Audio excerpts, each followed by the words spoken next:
అతడో YouTuber, లక్షల్లో subscribers, social మీడియాలో fan following కూడా బాగానే ఉంది. మోటార్ సైకిల్పై దేశ విదేశాల్లో పర్యటిస్తుంటాడు. అక్కడ పరిస్థితులను వివరిస్తూ వీడియోలు పోస్ట్ చేస్తాడు. ఇక్కడ వరకు అంతా బాగానే ఉంది. కానీ ఆ యూట్యూబర్ తనకు వచ్చిన ఫేమ్తో బెట్టింగ్ యాప్స్ ప్రమోట్ చేసి ఇప్పటికే కేసులు పాలయ్యాడు. తాజాగా బైక్పై పాకిస్తాన్ పర్యటన చేపట్టి చిక్కుల్లో పడ్డాడు. పెహల్గాం ఉగ్రదాడి, ఆపరేషన్ సింధూర్, ఈ రెండు ఘటనలతో ఇరు దేశాల మధ్య ఉద్రిక్త పరిస్థితులు నెలకొన్నాయి. మరి ఇంతటి ఉద్రిక్తతల మధ్య శత్రు దేశాన్ని సందర్శించడానికి కారణం ఏంటి? అక్కడ వారం రోజులు ఎందుకున్నట్టు? ఇప్పుడు ఎన్ఐఏ అధికారులు ఆ యూట్యూబర్ను అరెస్ట్ చేసి విచారిస్తున్నారు. మరి ఆ యూట్యూబర్ సంగతి ఏంటో తెలుసుకోవాలంటే వాచ్ దిస్ స్టోరీ.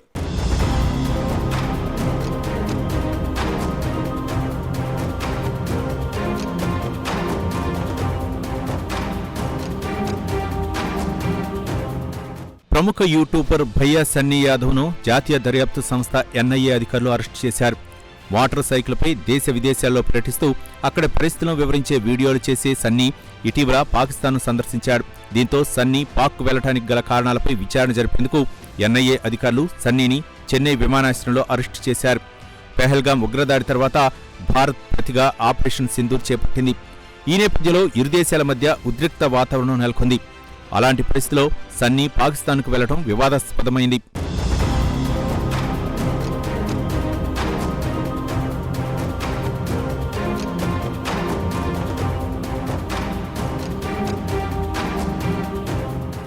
భారత రహస్యాలను పాక్కు చేరవేస్తున్న యూట్యూబర్ జ్యోతి మల్హోత్రా సహా మరో 11 మంది అరెస్టు తర్వాత ఈ తరహా వ్లాగ్లర్లపై ఎన్ఐఏ నిఘా పెంచింది. ఈ క్రమంలో సన్నీతో పాటు మరో 3 వ్లాగ్లర్ల కదలికలపై దృష్టి పెట్టినట్లు సమాచారం. సన్నీ యాదవ్ అసలు పాకిస్తాన్కు ఎందుకు వెళ్లాడు? ఉద్రిక్తతల మధ్య శత్రుదేశాన్ని సందర్శించడానికి కారణమేంటి? అక్కడ వారం రోజులు ఎందుకు ఉన్నాడనే కోణంలో అతన్ని విచారించనున్నట్లు తెలుస్తోంది. పాకిస్తాన్ వెళ్తా అది ఇదంటే పాకిస్తాన్ వెళ్ళలేవు, నీ వల్ల కాదు అది ఇదని చెప్పారు. అప్పటికి నేను బంగ్లాదేశ్ వెళ్ళేసి వచ్చినా, నేను ఫస్ట్ ఇండియన్ బైకర్ బంగ్లాదేశ్ వెళ్ళొచ్చిన దాంట్లో. అయినా నేను తర్వాత పాకిస్తాన్ వెళ్తా అంటే బంగ్లాదేశ్ అంటే ఎట్టోట పోయేసినా కానీ పాకిస్తాన్ అయితే పోలేవు నువ్వు అది ఇదని చెప్పేసి ఒక రైడ్కి వెళ్ళినప్పుడు ఒకళ్ళు మాట్లాడారు అనమాట. వాళ్ళు ఈ వీడియోస్ ఖచ్చితంగా చూస్తూనే ఉంటుంటారు. చూడండి, నేను పాకిస్తాన్ 4 సంవత్సరాలు పట్టింది, బట్ ఖచ్చితంగా నేనైతే చేసి తీరుతా అని చెప్పిన, చేసి తీరినా కూడా. నాతో ఎవరన్నా నువ్వు బైకింగ్ లో ఇది చేయలేవు అది చేయలేవు అన్నారంటే మాత్రం అది నా హార్ట్కి తగిలిందంటే ఇక రిజల్ట్ ఇక్కడనే ఉంటుంది. మరోవైపు బెట్టింగ్ యాప్స్ కు ప్రచారం కల్పించిన కేసులోనూ సన్నీ నిందితుడిగా ఉన్నాడు. పంజాగుట్ట కేసులో అతనికి నోటీసులు అందగా సూర్యాపేట పోలీసులు కూడా కేసు నమోదు చేశారు. టీజీఆర్టీసీ ఎండీ వీసీ సజ్జనార్ తన సోషల్ మీడియా ఖాతా ద్వారా చేసిన ఫిర్యాదుతో ఈ వ్యవహారం వెలుగులోకి వచ్చింది. సజ్జనార్ తన ఫిర్యాదులో భయ్యా సందీప్ అలియాస్ సన్నీ యాదవ్ను తన టెలిగ్రామ్, ఇన్స్టాగ్రామ్, యూట్యూబ్, ఫేస్బుక్ వంటి సోషల్ మీడియా ప్లాట్ఫామ్ల్లో ఆన్లైన్ బెట్టింగ్ యాప్లను ప్రోత్సహిస్తూ వీడియోలు పోస్ట్ చేశాడని ఆరోపించారు.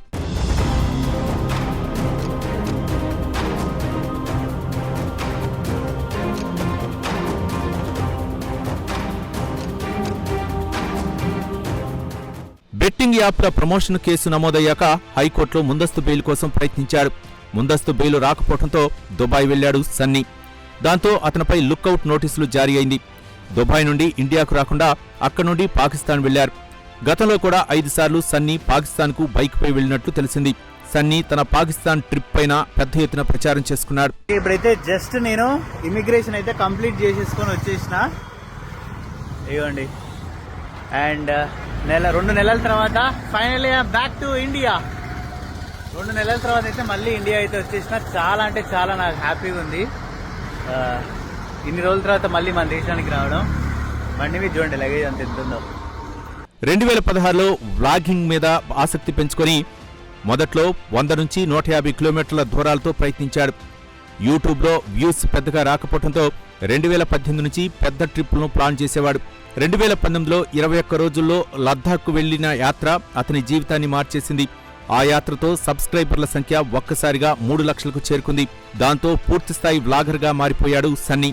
2019లో నేపాల్కు వెళ్లి తొలి విదేశీ యాత్రను పూర్తి చేశాడు.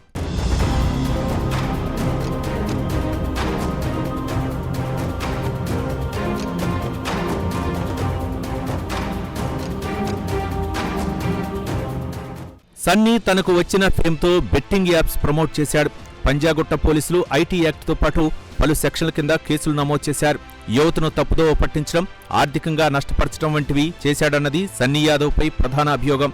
సన్నీ యాదవ్ బైక్ రైడ్ వీడియోలతో ప్రజాదరణ పొందినప్పటికీ సులువుగా డబ్బు సంపాదించాలనే ఉద్దేశంతో అక్రమ బెట్టింగ్ యాప్ నిర్వహణతో చేతులు కలిపినట్లు ఆరోపణలున్నాయి.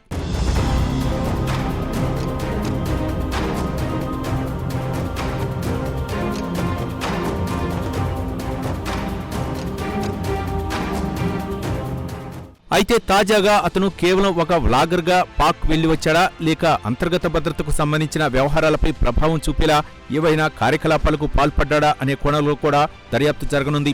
ఈ కేసు సోషల్ మీడియా ఇన్ఫ్లుయెన్సర్లు తమ కార్యకలాపాల విషయంలో అటు చట్టపరమైన ఇటు జాతీయ భద్రతాపరమైన అంశాలపై మరింత జాగ్రత్తగా ఉండాల్సిన ఆవశ్యకతను తెలియజేస్తోంది.